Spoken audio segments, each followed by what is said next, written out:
Pelo sinal da Santa Cruz, livrai-nos Deus, nosso Senhor, dos nossos inimigos.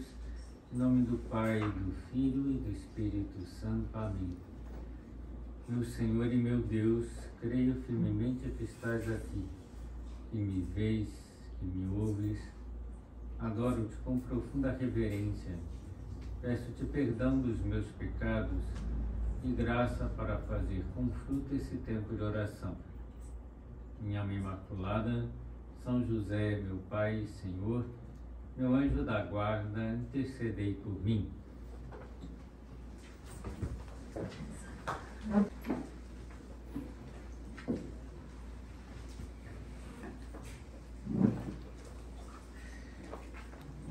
No final do mês de maio, nós viveremos a grande solenidade de Pentecostes.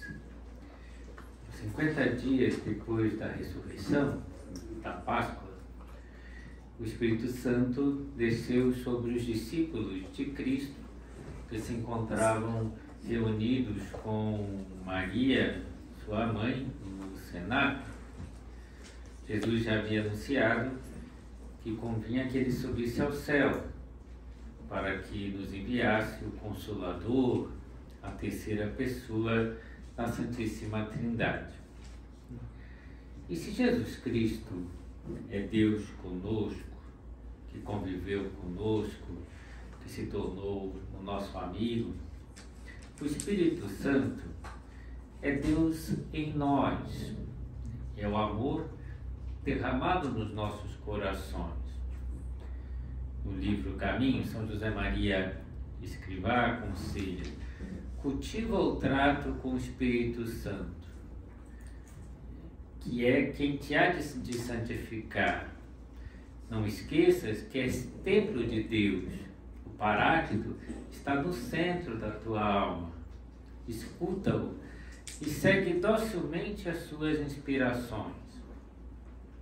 Também no livro Forja deixou outro ponto significativo com relação ao Espírito Santo. Não te limites a falar ao Paráclito, escuta-o. Depois, ao receberes este conselho, então São José Maria tinha recebido esse conselho, aqui é um ponto autobiográfico, né? Ele tinha recebido o conselho do diretor espiritual dele, que disse: não fale tanto ao Espírito Santo, escuta-o, né? Então, depois, ao receberes este conselho, compreendeste que até agora sabias que o Espírito Santo habitava na tua alma para santificá-la, mas não tinhas compreendido a verdade da sua presença em ti. Foi preciso essa sugestão. Agora sentes o amor dentro de ti e queres chegar ao trato íntimo com ele, ser seu amigo, seu confidente, facilitar o trabalho de tirar arestas, de arrancar, de prender fogo. Não saberei fazê-lo, pensavas. Escuta-o, insisto, ele te dará forças, ele fará tudo se tu quiseres, como sem dúvida queres. Reza-lhe assim: divino hóspede, mestre, luz, guia, amor, que eu saiba acolher-te e escutar as tuas lições, inflamar-me e seguir-te e amar-te. Você vê com que profundidade, né, São José Maria entendeu que Deus estava dentro dele, que Deus era o amor, que ele tinha que escutar o que Deus lhe falava, que Deus lhe daria forças, né, para colocar tudo isso em prática. Voltando a falar do Pentecostes, o Pentecostes, a vinda do Espírito Santo, é a grande festa na igreja que nos ajuda a renovar-nos interiormente, através do Espírito Santo que nos é dado. Poderíamos dizer que Pentecostes é a festa ideal para redescobrirmos a presença e a ação do Espírito Santo na nossa vida. Por isso que nós vamos dedicar as duas meditações desse recolhimento para falar do Espírito Santo. Nós somos templos do Espírito Santo e ele habita em nós. É um convite de Deus para tornarmos mais íntimo nosso relacionamento com o doce hóspede da alma, né? O amável santificador. Muitas vezes na vida nós passamos por momentos delicados, tanto bons como adversos, e que sentimos a necessidade de mais companhia. Algumas vezes podemos nos sentir sós, ainda que estejamos ao lado dos outros, que não nos falte a companhia dos pais, para quem é casado, do cônjuge, de amigos, mas talvez ainda falte a nossa companhia mais importante, a mais íntima, que nos dá mais aconchego, que mais nos consola e anima, né? Que é a presença do Espírito Santo em nós, de Deus em nós. Precisamos de alguém que viva conosco continuamente, até mesmo que lute conosco. Nós não lutamos sozinhos, né? Então esta é a companhia que nos faz o Espírito Santo. E também quando sentimos que a nossa alma está esfriando, que já não vibramos como devíamos com o amor de Deus, que nos acostumamos com as coisas mais santas, com a missa, com a confissão, com a oração, parece que vai entrando a rotina, parece que Deus já não nos fala tanto como falava anteriormente. Necessitamos voltar a acender a nossa alma no amor de Deus, enchê-la do calor de Deus novamente. E o Espírito Santo é precisamente esse fogo de Deus, que faz arder o nosso coração, que o aquece. Ou quando vemos que Deus nos pede um salto de qualidade na nossa vida cristã, ou em uma determinada virtude, na piedade, na humildade, na fortaleza, na compreensão, na misericórdia, na castidade. E nós queremos crescer, mas desconfiamos das nossas próprias forças. Será que eu serei capaz? Já tentamos tantas vezes. E o Espírito Santo é quem nos aconselha, nos dá força para viver aquilo de que precisamos. E na vida espiritual não é tanto questão de força pessoal, de dizer, eu vou lutar e vou vencer.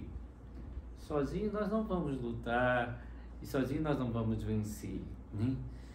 Então a santidade é deixar Deus agir em nós, mais do que qualquer outra coisa. Principalmente a ação do Espírito Santo na nossa alma.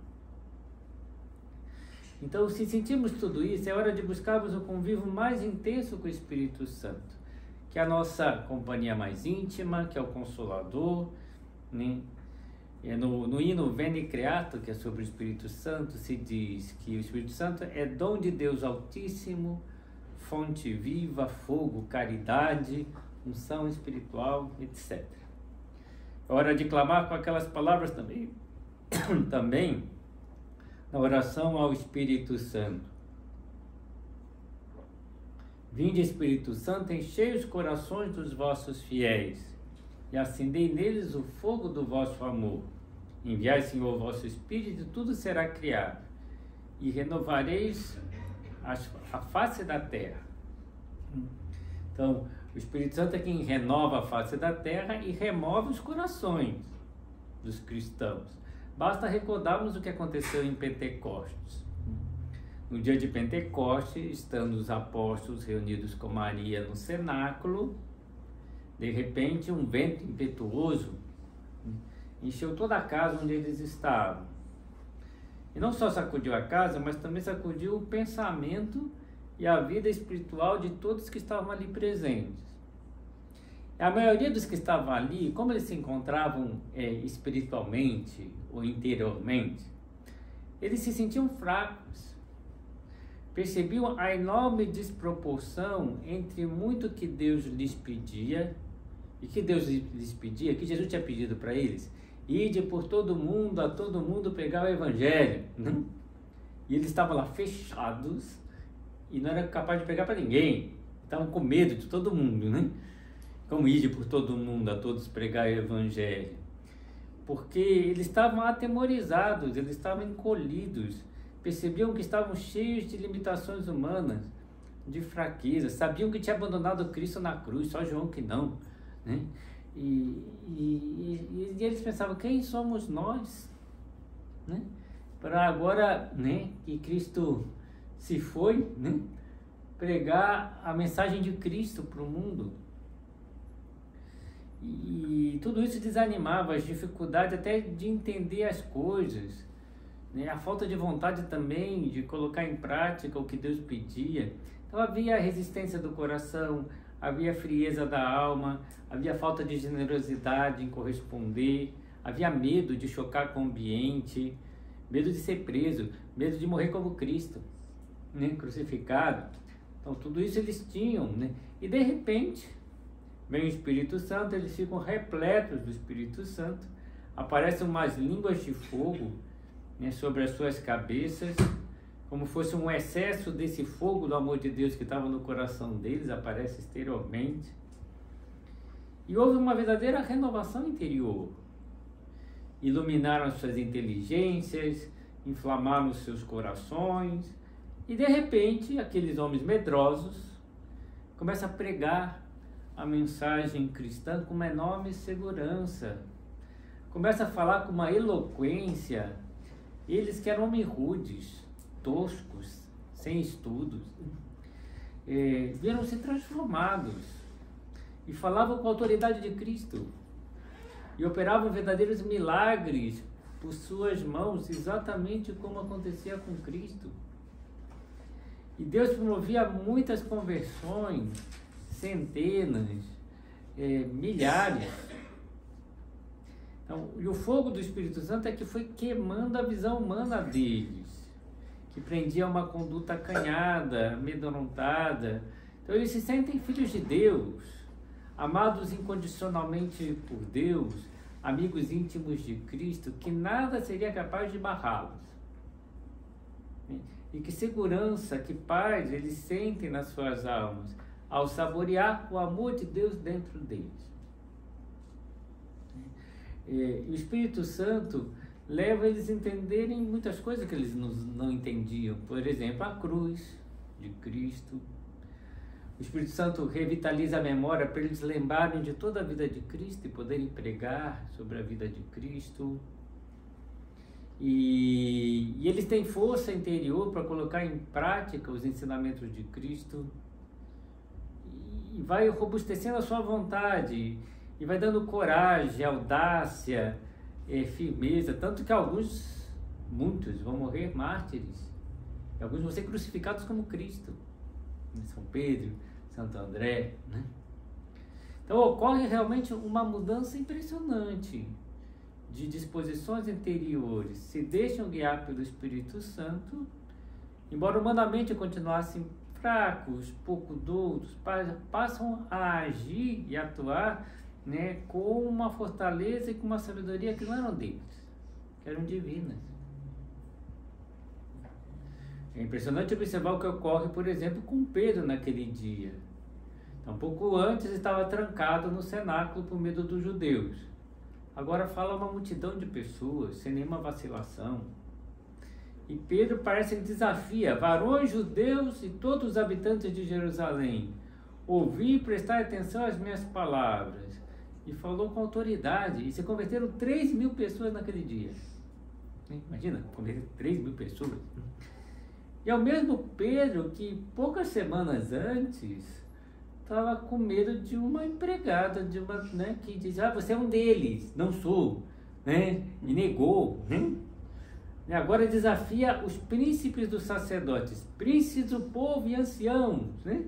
Os mais importantes. Então acabaram os medos, os respeitos humanos. E quando eles são chamados pelos sacerdotes, porque eles saem da prisão e continuam pregando, e os sacerdotes dizem para eles: mas nós não proibimos de vocês pregarem nesse nome. O que Pedro diz para eles? Julgai vós mesmos, se é justo perante Deus obedecermos a vós mais do que a Deus. E eles enfrentam, né? Eles falam com firmeza. De onde vinha essa fortaleza? De onde vinha essa sabedoria? Né? Deixaram-se guiar pelas inspirações de Deus, confiaram na ação do Espírito Santo. E na solenidade de Pentecostes nós podemos pedir ao Espírito Santo que nos mude, que consolide em nós os bons desejos, né? De levarmos uma vida cristã, de entregarmos a Deus de corpo e alma, de servirmos a Deus, de servirmos as pessoas à nossa volta, de termos uma vida profunda de oração, de intimidade com Deus, com Nossa Senhora, que ilumine a nossa inteligência para compreendermos com profundidade as verdades da fé, a sublimidade da nossa vocação cristã, de sermos outros Cristos, dispensadores das graças de Deus, que nos dê audácia, fortaleza, para darmos bom exemplo com a nossa conduta, sem medo do que vão pensar, do que vão dizer de nós, e que nos ensine na prática a colocar Deus em primeiro lugar na nossa vida, antes de todos os demais projetos e planos, antes do nosso comodismo, antes dos nossos caprichos pessoais, que nos dê essa fortaleza, essa sabedoria divina para sermos bons cristãos e mesmo para sermos santos. Então, o Espírito Santo é o santificador, é aquele que nos há de santificar. O que significa ser santo? Há muitas definições sobre santidade. Encontrei em um livro uma definição muito bonita e interessante. A santidade cristã consiste na maturidade do amor e na intensa e predominante ação do Espírito Santo em nós. Então, consiste no crescimento do amor de Deus em nossos corações, na presença de Deus em nós, na ação eficaz de Deus na nossa vida. Mas para que ocorra esse amadurecimento espiritual, nós temos que colaborar, nós temos que ser dóceis. Mais do que fazer, nós devemos deixar-nos guiar, ouvir as suas inspirações, escutá-lo.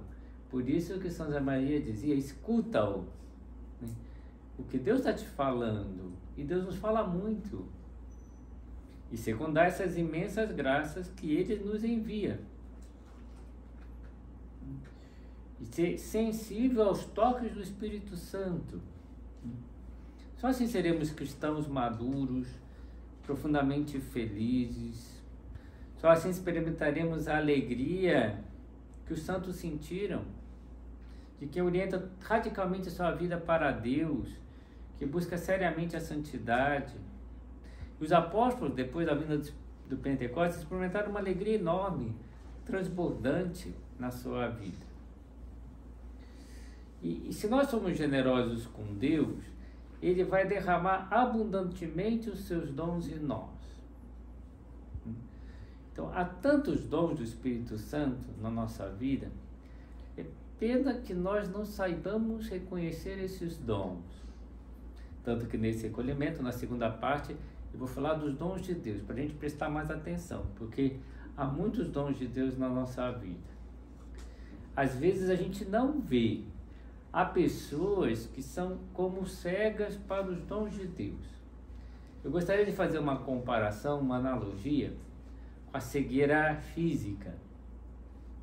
Não sei se vocês já ouviram falar, é famosa, uma moça chamada Helen Keller, né? Que tem filmes sobre ela.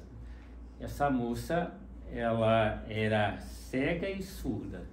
Imagina a situação dela, né? Então, depois ela aprende, pela paciência de uma cuidadora, de uma professora, aprende a falar e vira palestrante até depois, né?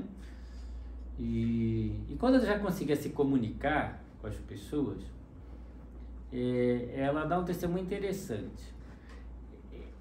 Eu leio esse testemunho um pouco longo, mas acho que vale a pena, vou resumir um pouquinho. Recentemente eu perguntei a uma amiga que acabava de voltar de uma longa caminhada pelos bosques o que havia observado por lá. E ela me respondeu, nada de particular. Como é possível, perguntei então a mim mesma, passear durante 1 hora através do arvoredo sem nada a ver que seja digno de nota? Eu, que não possuo o dom da vista, descubro meramente através do tato centenas de coisas que me despertam interesse.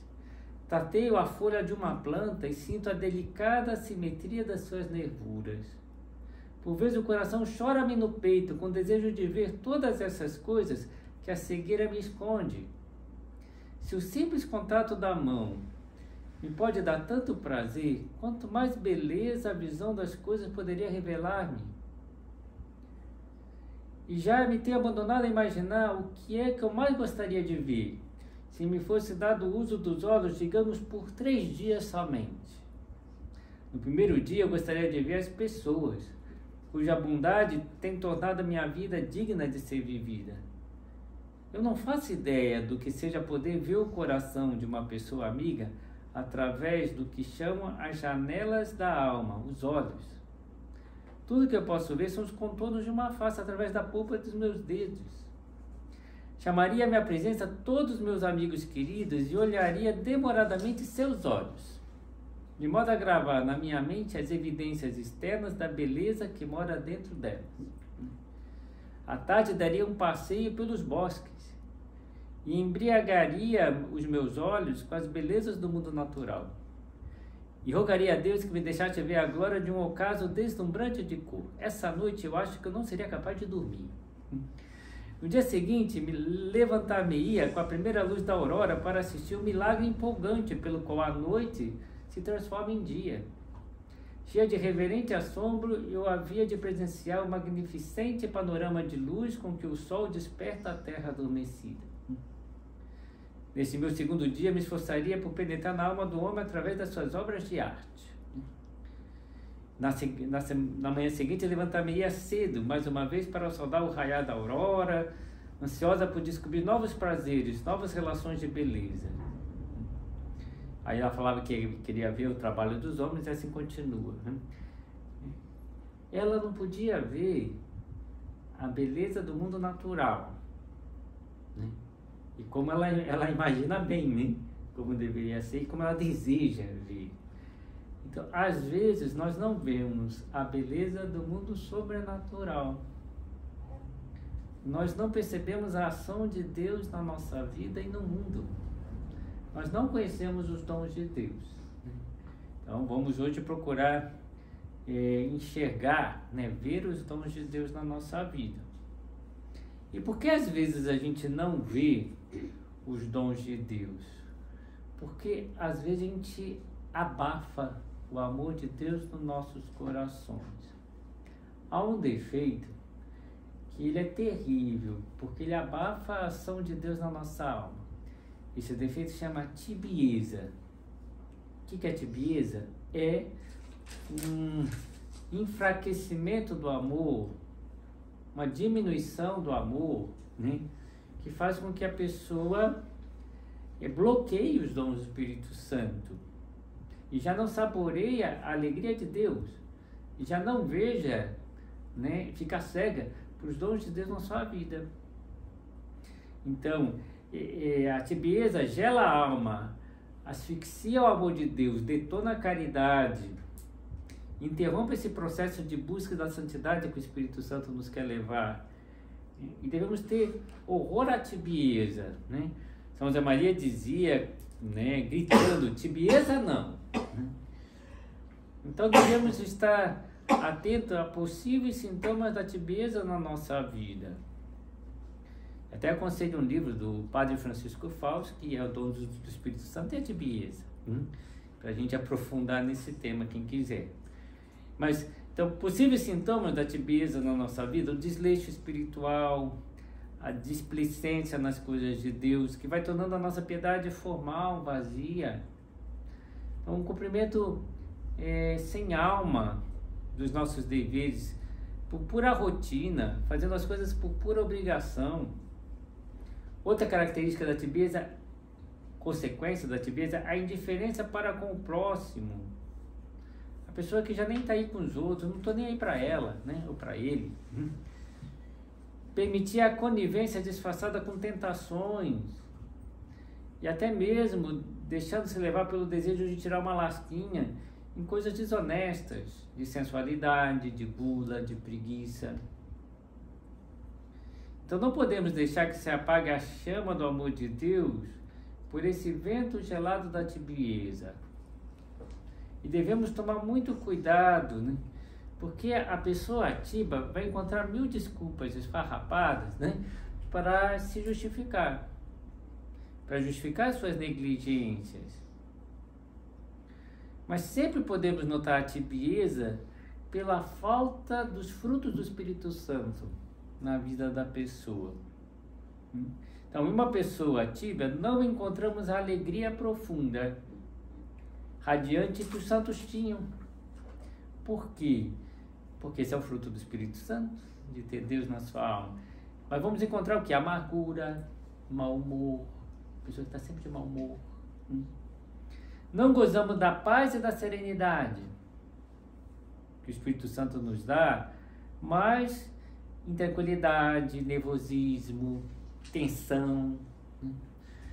Não somos compreendidos e desculpados com paciência, mas vamos esbarrar com a intolerância, com a irritação. Não somos acolhidos com amabilidade, mas recebidos com grosseria, com os maus modos. Não desfrutamos da bondade, mas do preconceito, das antipatias. Não experimentamos a confiança e a lealdade, mas a desconfiança, a murmuração. Não observamos o autodomínio, mas o descontrole. Então, se a gente começa a ter essas características na vida, é bom a gente pensar, será que eu não estou tíbio? Porque os frutos do Espírito Santo não aparecem na minha vida? Senão apareceria a alegria, a castidade, a amabilidade, a bondade, a compreensão, a lealdade, o autodomínio, etc. Então, voltemos a considerar os dons do Espírito Santo. Os dons do Espírito Santo, eu gostaria de frisar, de destacar, que não são só para as pessoas especiais, até porque falar que existem pessoas especiais é complicado, né? Não são só para os santos, embora os santos também foram de carne e osso, né? Como nós, só que se deixaram levar pelo Espírito Santo. É para todo batizado e todo crismado. Claro que Deus dá os dons para alguns santos de uma maneira mais elevada. Até na segunda parte do recolhimento eu vou falar de alguns santos que tiveram esses dons de uma forma elevada, porque fica mais fácil de entender o que é o dom, né? Mas todos nós podemos ter os dons do Espírito Santo. E às vezes a pessoa nem percebe que aquilo é dom do Espírito Santo, mas um exemplo na vida do servo de Deus Marcelo Câmara. Ele dava conselho para todos os seus amigos, então ele tinha o dom do conselho. Mas ele não ia ficar falando, o Espírito Santo está me dando esse conselho, eu tenho o dom do conselho. Não, né? Ele nem falava isso, não era louco de falar isso. Mas ele dava conselho para todos os amigos, e todo mundo procurava ele para ter conselho. Então, claro que ele tinha o dom do conselho, né? Que a gente vai ver depois, né? O que são os dons do Espírito Santo? É como diz certos autores, o instinto sobrenatural, não instinto natural, mas sobrenatural, de pensar, agir, julgar como Cristo faria. Como se a gente estivesse no lugar de Cristo. Aliás, o servo de Deus, Marcelo Câmara, ele sempre procurava pensar, o que Cristo faria no meu lugar? Acho que até o Espírito Santo ele movia isso, né? Que ele queria ser como Cristo. Isso é próprio do Espírito Santo. O Espírito Santo nos identifica com Cristo, nos leva a tratar Deus como Pai, nos leva a clamar Abba Pater, Papai, Pai, né? Então, mas que a gente se coloca no lugar de Cristo.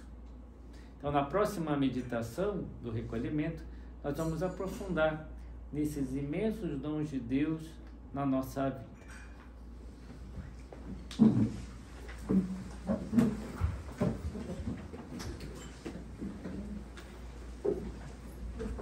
Dou-te graças, meu Deus, pelos bons propósitos, afetos e inspirações que me comunicaste nessa meditação. peço-te ajuda para os pôr em prática. Minha Mãe Imaculada, São José, meu Pai e Senhor, meu anjo da guarda, intercedei por mim.